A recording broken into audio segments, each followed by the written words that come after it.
Subscribe कीजिए हमारे channel को और बेल आइकॉन को दबाइए हमारी लेटेस्ट वीडियो सबसे पहले देखने के लिए।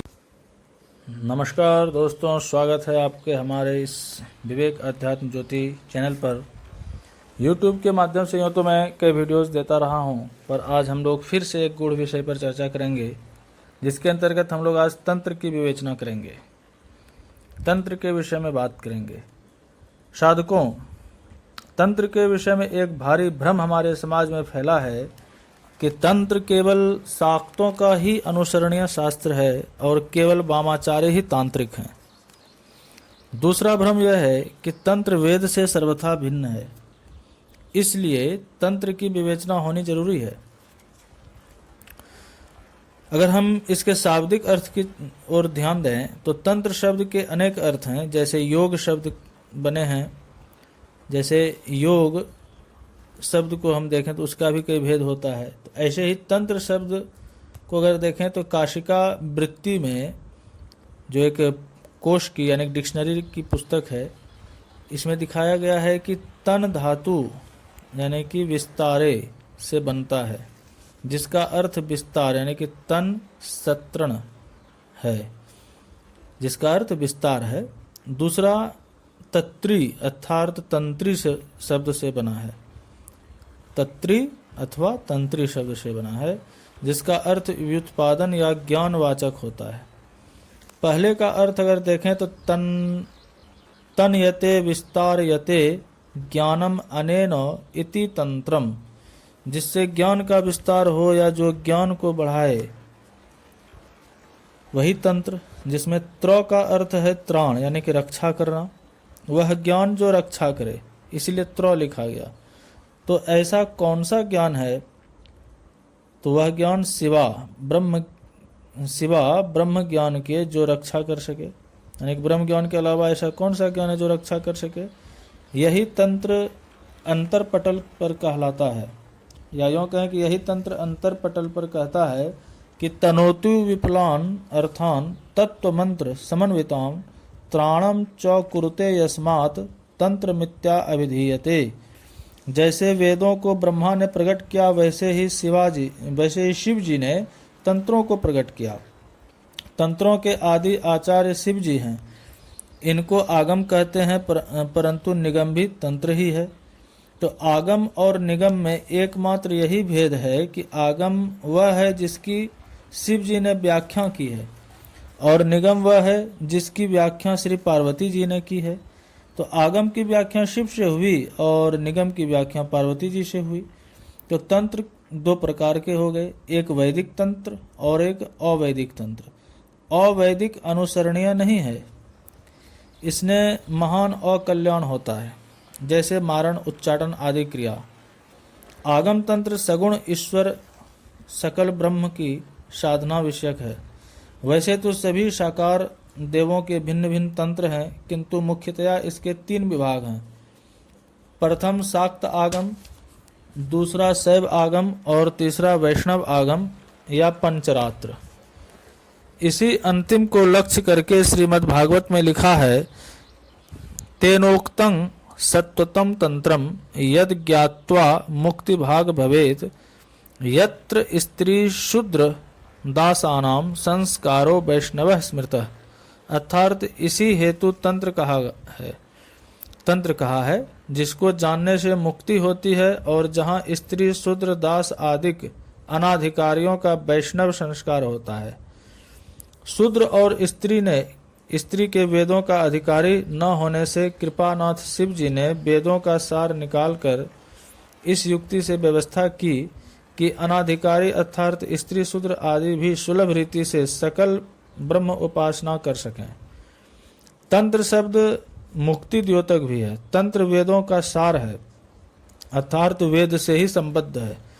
जैसे वेदों के उपवेद हैं, पुराणों के उप पुराण हैं, वैसे ही आगम के उप आगम भी हैं।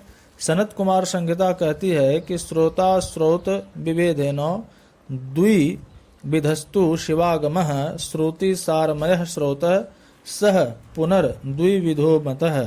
शैव आगम में मूल 28 आगम है और 207 उप आगम है। उसी प्रकार अगर आप शाक्त आगम को भी देखें तो शाक्त आगम में भी मूल आगम और उप आगम है। शाक्त आगम तथा शैव आगम में बहुत समानता है, क्योंकि दोनों में शिव एवं शक्ति की साथ साथ उपासना है। भेद इतना ही है कि शाक्त आगम में शक्ति की प्रधानता है और शैव आगम में शिव या शक्ति मान की व्यापकता है। महाविष्णु और सदाशिव एक हैं। आदि नारायण ही पर शंभु निर्गुण ब्रह्म है। आदि नारायण ही पर शंभु निर्गुण ब्रह्म है। प्रतिबिंब ही माया है, जिसके 10 दिक्पाल माने जिससे 10 दिक्पालों की सृष्टि होती है। तंत्र केवल वेद संबंधी ही नहीं है, किंतु इसमें दर्शनों का भी सार निचोड़ रखा गया है। शंकराचार्य जी ने तो सांख्य दर्शन को तंत्र ही कहा है। तंत्र में अद्वैत और द्वैत दोनों मत हैं। इन दर्शनों का तंत्र में समन्वय है। प्रथम योग दर्शन अगर देखें तो प्रथम योग दर्शन है जिसके बिना तांत्रिक साधना हो ही नहीं सकती, क्योंकि तांत्रिक साधना में ध्यान और जप प्रधान है। सिद्धि तो जप से ही होगी, क्योंकि लिखा भी है जपात सिद्धिर जपात सिद्धिर जपात सिद्धिर न संशय है। सिद्धि का अर्थ समाधि है। दूसरे वेदांत दर्शन उत्तर मीमांसा का समन्वय करते हैं और बताते हैं कि देवता के यजन यानी कि पूजा में सो अहं की भावना करनी है, यानी कि सोहम की भावना करनी है। देवो भूत्वा देवम यजेत। तीसरे सांख्य या अद्वैत का समन्वय है। प्रकृति पुरुष का विषय है। इसके ऊंचे स्तर पर सोहंग या देवो भूत्वा देवं यजेत आता है। चौथा पूर्व मीमांसा है, जिसमें कर्मकांड मुख्य है। यही कर्मकांड उपासना क्रम है। पांचवा वैशेषिक है, जिसका अणु से संबंध है, अर्थात जो अणु विश्वव्यापी है, विश्व सृष्टा व विश्व पालक और संहारक है, वही अणु साधक में भी है। उसे साधक कुंडलिनी को जगाकर अतुल अकथनीय शक्ति प्राप्त करता है। केवल न्याय दर्शन का, जो एक प्रकार से नास्तिकवादी है, समावेश तंत्र में नहीं है।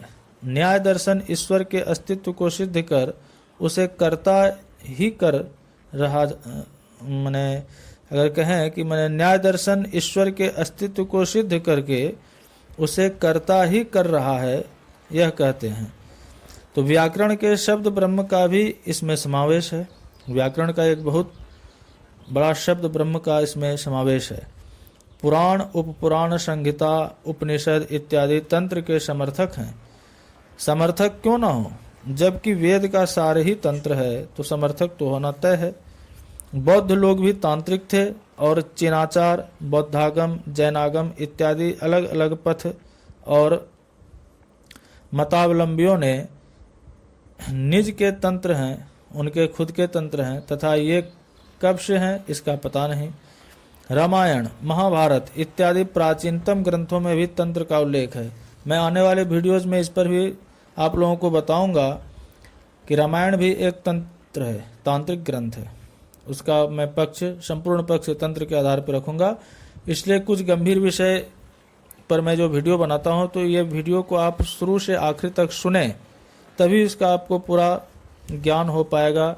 इसकी पूरा, या यूँ कहें कि इसकी पूरी दर्शिका आपको उपलब्ध होगी, यानी कि संपूर्ण समावेश अगर आप समझेंगे तभी मेरी बातों को समझ पाएंगे। क्योंकि इसमें मैं जो भी चर्चा कर रहा हूँ वो काफ़ी गूढ़ रहस्य की बातों से छिपी हुई चर्चाएं हैं। इसे आप यूँ ही सुन करके अधूरे में नहीं छोड़ सकते, इसे संपूर्ण सुनेंगे तभी लाभ होगा।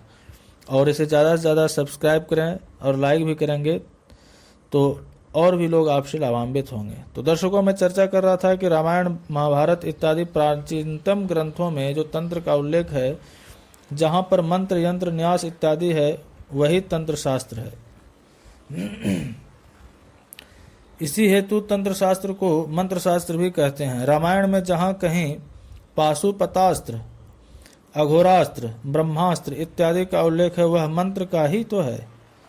ये सब मंत्र हैं जिसने सर को मंत्रित करके शत्रु के प्रति प्रयोग हुआ था। इन मंत्रों में से कुछ मंत्र उपलब्ध भी हैं। त्रेता, द्वापर युगों में भी तांत्रिक उपासना प्रचलित थी। स्वयं भगवान रामचंद्र जी ने श्री गुह्य काली के मंत्र की उपासना की थी। इसी से रामोपासित विद्या मंत्र का उल्लेख मिलता है। भरतोपासिता विद्या मंत्र, उन्होंने जो भरत ने जो उपासना की थी तो वो भी विद्या की उपासना थी। तो वह विद्या मंत्र बहुत सारे जगहों पर आपको उपलब्ध अब नहीं मिल पाएगा, ये प्राचीन ग्रंथों में उपलब्ध है। रावण का रचा एक उड्डीस है। उड्डीस भी एक तंत्र का ही अंग ग्रंथ है। जैसे यामल डामर है उसी प्रकार उड्डीस भी। सम्मोहन तंत्र के 6ठे अध्याय में तंत्रों की संख्या का इस प्रकार उल्लेख दिया है कि तब शाक्त तंत्रों की संख्या 64, उपतंत्रों की संख्या 327, उपतंत्र की संख्या 327 और इनके सिवाय यामल डामर संहिता इत्यादि हैं। शैव तंत्रों की संख्या 32 है, उपतंत्रों की संख्या 125 तथा यामल डामर इत्यादि ये अलग से भी हैं। गाणपत्य और शौर्य तंत्र भी हैं जिनकी संख्या का उल्लेख नहीं मिलता है। जैसे 4 वेद हैं उसी प्रकार तंत्र के 6 आमनाय हैं। पूर्व आमनाय, दक्षिण आमनाय, पश्चिम आमनाय, उत्तर आमनाय, ऊर्ध्व आमनाय और पाताल आमनाय। तंत्र में क्या नहीं है? ब्रह्म उपासना से लेकर विज्ञान, कानून, औषधि, केमिस्ट्री, एस्ट्रोलॉजी, संपूर्ण विज्ञान, जिन ढूंढत तिन पाया, गहरे पानी पैठ वाली बात है। तंत्र में हर कुछ मिलेगा आपको। अब रही बात कि तंत्र केवल वामाचारी का ही है। जैसा मैंने पूर्व में बताया कि तंत्र केवल शाक्तों का ही नहीं वैष्णव इत्यादि का भी है। तो अब शाक्त कौन है यह विवेचना करनी है। तो शाक्त शब्द का अर्थ है शक्ति का उपासक। शक्ति शब्द से यहाँ परमात्मा शक्ति यानी कि परमा सत्ता का बोध है। परमा शक्ति यानी कि परमा सत्ता का बोध है, ना कि पाश्विक शक्ति का, जिसको अंग्रेजी में ब्रूट फोर्स कहते हैं। वेदों की मुख्य उपास्य देवता गायत्री है, जिनके उपासक सभी ब्राह्मण हैं, अर्थात ब्राह्मण, क्षत्रिय और वैश्य तीनों वर्ण हैं गायत्री के उपासक। इसी से कहा गया है कि सर्वे शाक्ता द्विजा प्रोक्ता नौच शैवा नौच वैष्णवा। तीनों वर्णों का यज्ञोपवीत संस्कार होता है। सावित्री गायत्री मंत्र की दीक्षा होती है और वेदाचार द्वारा ही उपासना होती है। तंत्र में वेदाचार इत्यादि 7 आचार्य बताए हैं और उन 7 आचार्यों का नाम है वेदाचार्य, वैष्णवाचार्य, शैवाचार्य, दक्षिणाचार्य, वामाचार्य, सिद्धांताचार्य और कौलाचार्य। 3 भाव के मनुष्य होते हैं। त्रिगुण अर्थात तमोगुण, रजोगुण, सत्वगुण से सृष्टि होती है, अर्थात त्रिगुणात्मिका सृष्टि है। तीनों गुण अधिक व थोड़ा अंश में सभी में है। जिसमें तमोगुण अधिक अंश में है वह पशु है, जिसमें रजोगुण अधिक है वह वीर होने योग्य है और जिसमें सत्वगुण अधिक है वह दिव्य है। इनके भी कई विभाग हैं, जैसे पशु वीर, पशु दिव्य, वीर पशु, वीर दिव्य, दिव्य पशु, दिव्य वीर इत्यादि। यानी कि अगर देखा जाए तो एक ही उपासना अपनी योग्यता अनुसार भिन्न भिन्न आचार और भाव से होती रही है। इन तीनों भावों का सामंजस्य भक्ति योग, कर्म योग और ज्ञान योग तीनों में से है। वेदाचार आदि 4 आचारों से उपासना कर लेने पर ही वामाचार का अधिकारी होता है।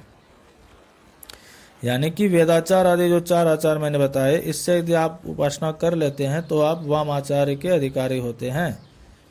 तंत्र वेद से भिन्न नहीं है।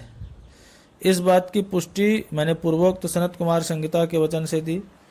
अथर्ववेद तो तंत्रात्मक है ही, उपनिषद वेदांग हैं, उपनिषद उसके अंग हैं। तो काली, तारा इत्यादि जो महाविद्याओं को कहा गया है, तो ये महाविद्याओं के भी उपनिषद हैं जिनसे उपासना की जाती है। वेद में मंत्रोद्धार भी मिलता है, जैसे अथर्व शीर्ष में नवार्ण मंत्र का, माया बीज का मंत्रोद्धार है। संक्षेप में कहना होगा कि तंत्रोक्त पंचमकार तक का जो प्रयोग है वह वेदानुकूल है। सोम यज्ञ और हविर यज्ञ सौत्रामणि के साथ बिना सुरा के नहीं होता है, यानी कि नहीं होते थे उस जमाने में। प्रमाण इसका ऋग विधान, ब्राह्मण इत्यादि है। मत्स्य और मांस भी यज्ञ में निवेदित होता था। प्रमाण कात्यायन स्रोत सूत्र में है। मैथुन भी यज्ञ का एक प्रधान अंग था। इसका प्रमाण लाटयायन स्रोत सूत्र, कात्यायन स्रोत सूत्र, गोभिल गुह्य सूत्र इत्यादि में मिलेगा। मुद्रा भी यज्ञ में निवेदित होती थी। प्रमाण इसका ऐत्रेय अरण्यक, ऐत्रेय ब्राह्मण, शतपथ ब्राह्मण इत्यादि में है। परंतु वहां पर मांस, शुरा, मैथुन इत्यादि का जो गहरा भाव है, यानी कि जो रहस्य है, वो मैं अगले वीडियोज में आप तक लाऊंगा। अभी मैं उस तरफ नहीं जा रहा हूँ। अभी मेरी चर्चा तंत्र के विवेचना पर है। वेद और तंत्र दोनों एक ही सिद्धांत के पोषक हैं। प्रक्रिया भी मूल में दोनों की एक ही है। भेद केवल यही है कि वैदिक यज्ञ, मंत्र इत्यादि बहुत लंबे कष्ट साध्य हैं और तांत्रिक योग, मंत्र प्रक्रियाएं स्वल्प सुसाध्य होती हैं।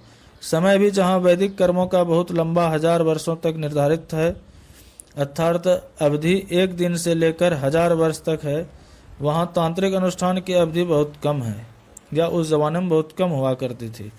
तंत्र में वैदिक मंत्र को जो बड़े लंबे होते थे, उनके बीज रखे हैं। वेद और तंत्र दोनों अनादि हैं और चारों युगों में उपयोगी हैं। कोई कहते हैं कि तंत्र केवल कलयुग के लिए ही है। ऐसी बात नहीं है। यह एक भ्रम है, क्योंकि वशिष्ठ ऋषि किस युग में थे? उन्होंने द्वितीया विद्या यानी कि तारा की उपासना की, महाचीन क्रम से की थी, और महाचीन क्रम से करके ही उन्होंने इसे सिद्ध किया था। स्वयं भगवान रामचंद्र जी और भरत जी ने तांत्रिक उपासना की थी, तो वे किस युग के थे? इससे सिद्ध है कि तंत्र को वेदवत सभी युगों में मान्यता प्राप्त रही है। तंत्र के द्वारा वस्तुतः वेद में प्रतिपादित सिद्धांतों की ही व्याख्या विस्तृत रूप से की गई है। इसकी विवेचना हम आगे के वीडियो में करेंगे। मैं अगले ही वीडियो में आपको बताऊंगा कि वेद और तंत्र की एकता कैसे सिद्ध हुई। आज के लिए इतना ही दोस्तों। इसे अधिक से अधिक लाइक और सब्सक्राइब करें, ताकि मैं आपके लिए और भी अपडेट वीडियोस लाता रहूं। धन्यवाद।